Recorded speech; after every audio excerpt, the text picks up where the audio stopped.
I am Emanuele Goes, and today I will present a study evaluating the effects of glucosamine-derived caramels on performance and bone health of broilers. The combination of the rapid growth of the broilers with a high stock density and very low activity of these flocks can increase the stress on immature cartilage and as a consequence cause microtrauma in this cartilage. Then, pathogenic bacteria that can activate the bloodstream can get stuck in these microtraumas and proliferate. Then this bacteria can release a lytic substance which can cause the necrosis of the cartilage and also the bones. When this occurs, we can easily see cases of clinical lameness, which can compromise the bird's welfare, performance, and generate economic losses. So how can glucosamine caramels help to minimize these problems? Well, the native glucosamine is already used to improve cartilage and bone health in humans and animals. However, some research shows that if you apply a caramelization, that is a thermal process, on glucosamine, we can intensify its beneficial properties with the production of new compounds. Then, when the caramelization is done, the new compounds are filtrated and separated in the retentate, that is in this case are the melanoidins, and the melanoidins are compounds with a higher molecular weight that can be supplemented in the diet as prebiotics and indirectly prevent joint inflammations. The melanoidins are more present in brown caramels. And we also have the permeate, that is, in these cases are the fructosazine and the deoxyfructosazine.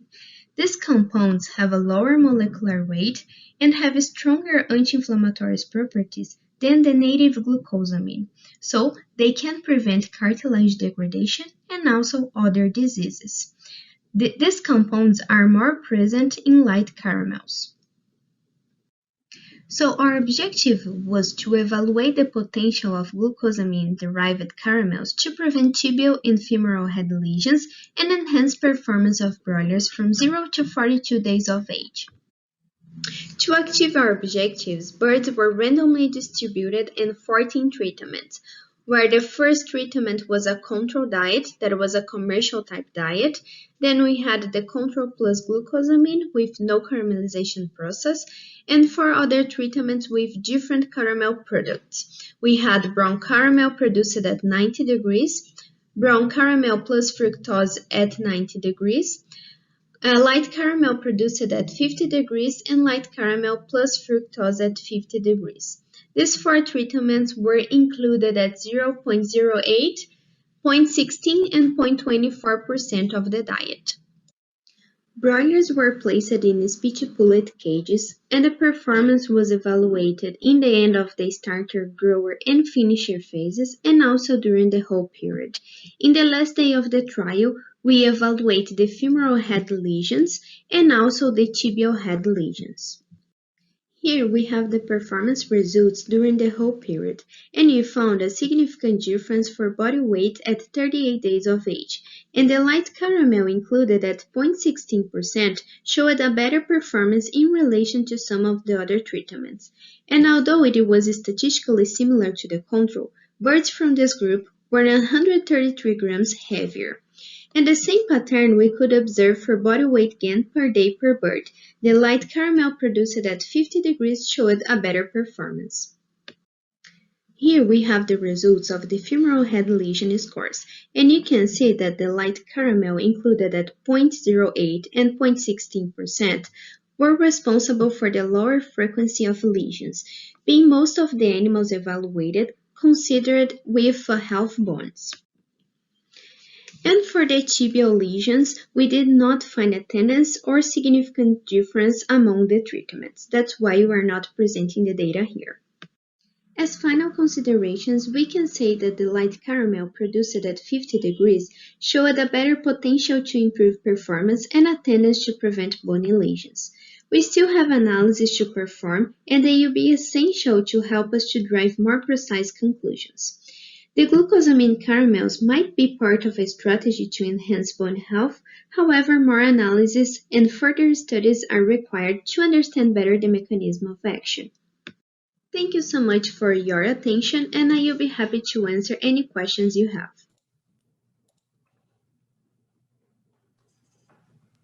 All right, thank you, Emanuele. So you mentioned the role of glucosamine and glucosamine-derived products on bone health, but what are some of the other effects that you might also be looking at down the road in terms of impact on overall bird health? Okay, yeah, as I presented in the melanoidins produced in the caramelization process can be used as a prebiotic, so we can benefit the commensal bacteria and then avoid the proliferation of pathogenic bacteria that can active the bloodstream and get stuck in microtraumas and cause some disease in the bones.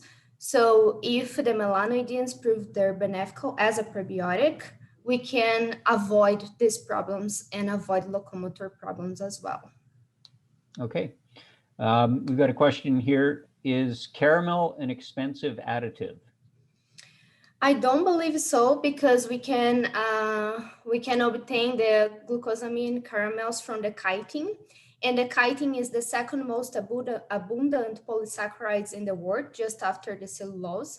So we can use the crustacean, the shellfish from crustacean waste, for example, to obtain the chitin and then produce the glucosamine caramels. So I believe we can produce in a sustainable way and also in an economical way, like that will be good for producers and for the industry as well. Okay, great. So looking forward in the program, later on, I believe on Wednesday, you'll be talking about chitin specifically. So Yep. Is there potential overlap in these two projects? Maybe we can use also the glucosamine caramels maybe in the future as a potential antibiotics replacement as well, and in the same way prevent locomotors issues. So yes, maybe it can be used for dual purpose, but we still need some further studies to understand the real mechanism of action. This was a pilot project, so we still have some analysis to perform and other studies to conduct, and maybe extrapolate the data from lion hens or other species to see the effects on those animals as well. But I think the chitin and the glucosamine can be good source for prevent locomotor issues and also for improve intestinal health as well. Okay, great. We've got just a little bit of time left. So you mentioned that this was a pilot study. So what do you see as the next steps? And I know you've got some lab work to do, but what do you think the next steps are in terms of testing under more challenging conditions or what have you? Okay, so yeah, we are planning to finalize all the analysis and then be able to have a more conclusive results, and then select some promising treatments to do another trial to better understand the mechanism of action. And then if the glucosamine caramels proven the benefits, maybe we can do other studies in lion hens, for example, that is also animals that need attention about locomotor problems. So yes, I think we can extrapolate for other categories as well. Okay. All right. Thank you very much.